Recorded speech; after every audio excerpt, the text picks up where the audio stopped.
Bonjour, c'est Rémi de l'école à la maison, je réponds à votre message. Alors vous nous dites qu'il y a un mois, un verdict tombe. Et nous vous disons, nous, que rien ne tombe. Et que tant que vous n'avez pas un neuropédiatre ayant fait un travail avec une IRM complète, un travail sur le cerveau, les verdicts ne valent rien, les diagnostics ne valent rien. Syndrome d'Asperger ou tout ce que vous voulez, il y en a des milliers, ils sont tous faux tant qu'on n'ait pas fait un travail en profondeur. Tous ces diagnostics sont faits à la sauvette, sont faits à la va-vite, sans réalité scientifique avérée. Donc, grande prudence vis-à-vis de tout ça. Je dirais, le verdict n'est pas tombé, le diagnostic n'est pas tombé parce que justement vous restez toujours en suspens, vous êtes dans un doute puisqu'il n'y a pas eu de preuve de fait. Alors, vous allez voir par ailleurs, s'il vous plaît, un article qui concerne la dyslexie parce que le problème est le même. Ou TDAH, mais dyslexie c'est pas mal parce que c'est peut-être un peu plus accessible. Et nous expliquons qu'il faut faire extrêmement attention avec tout ça parce que il faut voir comment les choses fonctionnent. En réalité, si vous voulez, c'est l'école qui a une difficulté, qui n'arrive pas à enseigner les enfants, qui a perdu des compétences. Or, n'y arrivant pas, elle refuse de se remettre en cause, elle refuse de dire c'est nous qui avons un problème de compétences, donc c'est forcément l'enfant. L'enfant a un problème, donc elle va envoyer l'enfant vers des spécialistes qui, eux, sont ravis d'être payés pour ça et qui vont donner des diagnostics de ce genre sans avoir véritablement fait un travail de fond, un travail scientifique fiable. Autrement dit, on rejette sur l'enfant le diagnostic, alors qu'en réalité, le problème se situe dans 99,9% des cas à l'école. Nous avons passé notre année à dire ça à des gens qui étaient venus avec des diagnostics. Aucun d'entre eux n'est revenu dans l'année nous dire bah, écoutez, finalement, s'il y avait bel et bien un syndrome de ceci, ou de la dyslexie, ou du TDAH, ou ceci, ou cela. Effectivement, après avoir fait vivre à notre enfant de bonnes sollicitations, les difficultés qu'il avait jusque-là ont disparu. Et c'est d'autant plus vrai que même si votre enfant avait véritablement un syndrome de ce genre, ça ne voudrait rien dire du tout, parce que le cerveau est plastique et qu'on peut donc parfaitement, alors quand je dis plastique, c'est la plasticité du cerveau, au sens ancien du mot, le cerveau est adaptable, même s'il avait une grave difficulté, vous pourriez, moyennant quelques sollicitations, restaurer ses facultés pleines et entières, et que donc, un diagnostic ne vaut qu'au moment où on le fait, mais 15 jours plus tard, il peut être complètement faux. Donc finalement, tous ces diagnostics ne nous intéressent pas beaucoup. Et nous disons aux gens, évitez de faire des tests et des diagnostics parce que d'abord, ça ne vous rapporte rien, ça vous coûte cher, et ça ne va en aucun cas vous aider à trouver des solutions pour sortir du problème. Que ce soit un Asperger, que ce soit n'importe quelle autre altération des facultés cognitives, les exercices à faire dépendront toujours de l'enfant lui-même et de ce qu'il n'a pas appris jusque-là, de ce qu'il n'a pas encore pratiqué. Alors vous voyez, par exemple, on a des parents qui viennent à nous en nous disant ça, et nous leur demandons est-ce que votre enfant a fait des dictées, est-ce que votre enfant a appris des textes par cœur, est-ce que votre enfant fait des rédactions, est-ce que votre enfant a fait des mathématiques, est-ce qu'il fait du calcul mental. Or tout ça, ça a disparu de l'école. Alors comment est-ce que vous faites pour développer un cerveau qui n'a jamais pratiqué tout ça? Comment est-ce que vous faites pour parler couramment le chinois si vous n'avez jamais appris le chinois? Comment est-ce que vous faites pour pratiquer le violon si vous n'avez jamais appris le violon? Alors effectivement, les médecins vont vous dire vous avez un syndrome de ceci, cela. Moi probablement je suis Asperger au niveau du chinois parce que j'en ai jamais fait, enfin très très très peu. Vous voyez. Donc faites très très attention à ce genre de syndrome. Ensuite vous dites moi oui effectivement j'ai vu qu'il y avait des problèmes, par exemple la socialisation, mais d'abord nous recherchons non pas la socialisation mais la sociabilisation de l'enfant. Et d'autre part, c'est normal, sur une cour de récréation où vous avez des gens qui ne sont pas forcément très agréables, il n'y a aucune raison que la sociabilisation se fasse naturellement. La sociabilisation ne peut se faire qu'avec des gens qu'on aime, et non pas avec des gens qui vous tapent dessus ou qui sont indifférents à vos souffrances, à vos difficultés, à votre personnalité. Et ça n'est d'ailleurs pas une exigence raisonnable que de vouloir que l'enfant s'entende avec toute la cour de récréation. Un enfant qui s'entend avec toute la cour de récréation a des gros problèmes psychologiques. C'est qu'il n'a plus de personnalité, il n'a plus de caractère. Il s'est effacé lui-même. Et là, il est porteur de beaucoup de difficultés à venir. Anxiété, même chose. C'est tout à fait normal qu'un enfant soit anxieux en allant à l'école. Manque de concentration, bien sûr, puisqu'il n'y a pas de travail sur la concentration à l'école.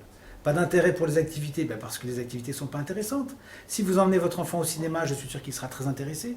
Ce qui veut bien dire que son cerveau au cinéma est bien plus capté parce qu'il fait des choses qui l'intéressent. eh bien, les activités qu'on lui propose à l'école ne l'intéressent pas. Elles sont mal amenées. Il n'y a pas de mauvaise activité par définition. On peut rendre toute activité passionnante et on peut rendre toute activité très ennuyeuse. On peut faire des cours emmerdants avec n'importe quoi et on peut faire des cours passionnants avec exactement les mêmes choses. Il n'y a pas de mauvaise matière, il n'y a pas de mauvaise activité. On peut être passionnant surtout en faisant de la boxe, de l'ornithologie, du vol à voile. Même dans le silence, en ne faisant rien, on peut passionner un enfant. En regardant les nuages, on peut passionner un enfant. Et donc, si l'enfant s'ennuie, c'est que l'adulte qui est là ne sait pas y faire. Il n'est pas intéressant. Et donc, il est tout à fait naturel que votre enfant ne soit pas intéressé.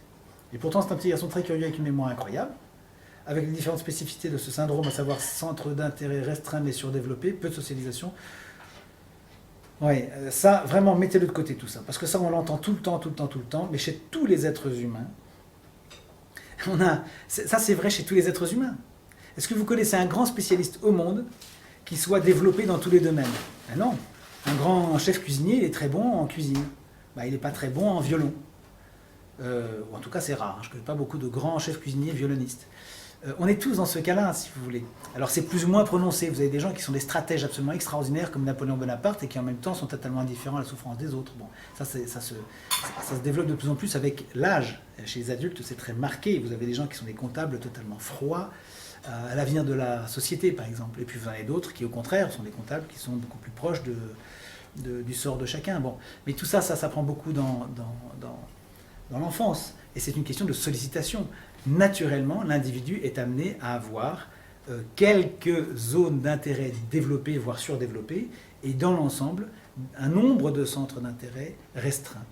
C'est ce que disait Pascal. Pascal disait « Je préfère être quelqu'un qui a de l'intérêt pour beaucoup de choses, plutôt que beaucoup d'intérêt pour une seule chose. » Voilà, donc ça c'est une vieille question, et méfiez-vous beaucoup des diagnostics qui disent ce genre de choses, puisque de toute façon ce sont des vérités pratiquement universelles. Voilà. Peu de sociabilisation, c'est normal, et c'est plutôt bon signe à mon avis. Difficulté de motricité, ça c'est à voir. Ça c'est à voir. Alors s'il a des difficultés motrices, il faut le solliciter. Est-ce que vous lui faites faire des sports? Est-ce qu'il bouge? Est-ce que vous lui faites faire de la varap ou du judo? Bon. Tout ça, ça se développe. C'est une question de pratique. S'il y a peu de motricité, c'est qu'il a peu pratiqué sa motricité. Alors en effet, il y a des enfants qui se développent plus ou moins vite. Mais un enfant qui aurait des difficultés de motricité dès le début et qui serait bien sollicité, il rattraperait très largement les autres et les dépasserait.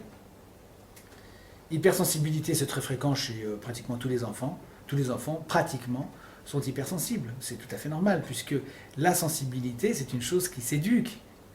On est réactif, c'est comme la peau, chez le petit bébé, il est beaucoup plus sensible que chez le vieillard. Et forcément. Eh bien, le cerveau de l'être humain, c'est pareil. Le cœur de l'être humain, c'est pareil. À 14 ans, vous avez des émois, vous êtes transporté. Ben, la même aventure, 50 ans plus tard, ben, vous la vivrez beaucoup mieux quand même, parce que vous serez quand même un peu moins hypersensible. Donc tout ça, c'est une question de sollicitation, d'éducation progressive. Pensez-vous que l'école à la maison peut lui être bénéfique? Elle est bénéfique dans tous les cas.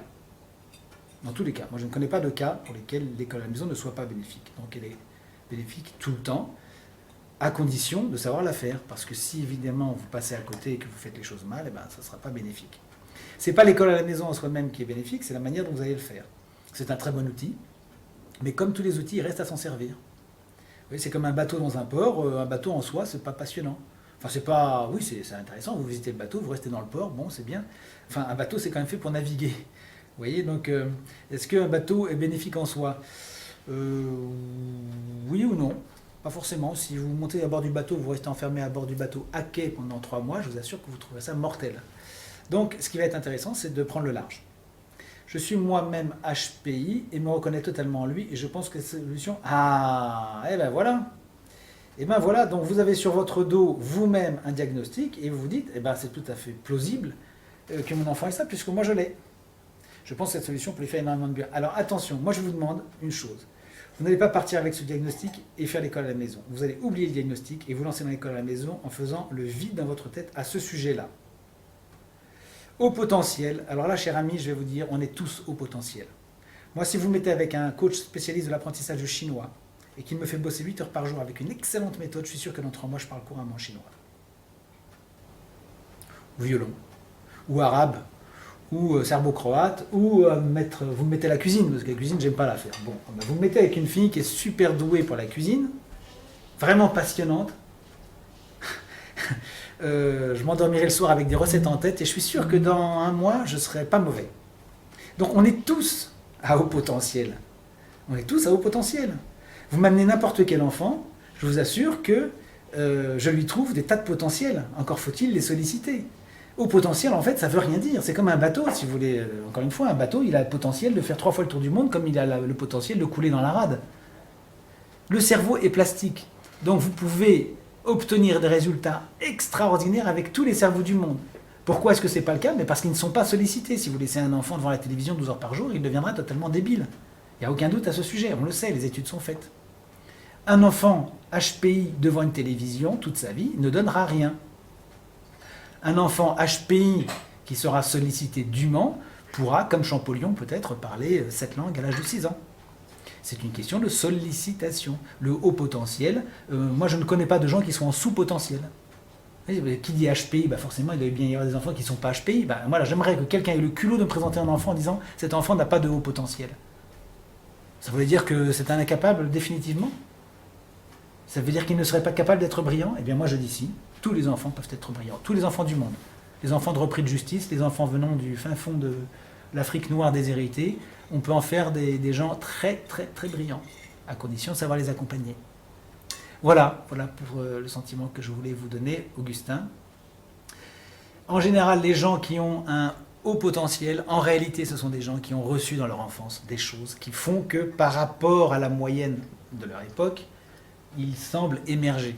Il faut être très prudent aussi vis-à-vis de ça, parce qu'aujourd'hui, un haut potentiel par rapport à ce que c'était il y a 40 ans, il faut faire attention. Je vous l'ai dit, Champollion, en 1800 et quelques, il ne paraissait pas du tout haut potentiel. C'était tout à fait courant son cas. Il y avait des tas d'enfants qui parlaient plusieurs langues à l'âge de 6 ans. C'était pas haut potentiel. Personne n'a jamais dit que c'était un enfant surdoué. D'ailleurs, il avait des difficultés en français parce qu'il n'avait pas été suffisamment sollicité en français. Il faisait des fautes de français. Pourtant, il parlait couramment plusieurs langues, le grec, le latin, l'italien, l'espagnol, évidemment, l'anglais, l'allemand. Et il a été capable de commencer à décrypter un peu le langage hiéroglyphique. C'était pas un type extraordinaire, il était un petit peu au-dessus du niveau. Pourquoi? Parce que le niveau à ce moment-là était extrêmement élevé. Il faut dire qu'à l'époque, il n'y avait pas de télévision, il y avait énormément de travail du cerveau, il y avait très très, très peu de champs d'exploitation, notamment dans le domaine des arts et dans le domaine des arts appliqués. Il y avait relativement peu de choses, sculpture, littérature, le théâtre, il n'y avait pas encore le cinéma, il y avait relativement peu de choses en musique, puisqu'il n'y avait pas tout ce qu'on a aujourd'hui. Donc les gens se concentraient énormément sur ces quelques champs et travaillaient très durement. Il y avait une exigence, ce qui fait qu'on avait beaucoup d'enfants qui avaient des niveaux prodigieux. Et c'est pour ça qu'on avait des gens qui étaient capables d'être à la fois philosophes, mathématiciens, astronautes, médecins, sortes de choses qu'on ne voit plus. Parce qu'aujourd'hui, on est dans l'hyper-spécification et beaucoup moins dans la grande compréhension des principes humains qui permettent de s'exprimer dans plusieurs domaines. Et c'est pourtant ça, à mon avis, qui est l'avenir. C'est beaucoup plus intéressant que d'avoir des hyper-spécialistes. Bon, voilà, c'est un vaste sujet, mais en tout cas, oui, certainement, votre enfant, ça lui sera bénéfique. Si vous vous occupez de lui, si vous faites les choses, à ce moment-là, vous verrez une très grande aventure. Voilà, Augustin, merci pour ce que vous faites pour lui. Au revoir, à bientôt.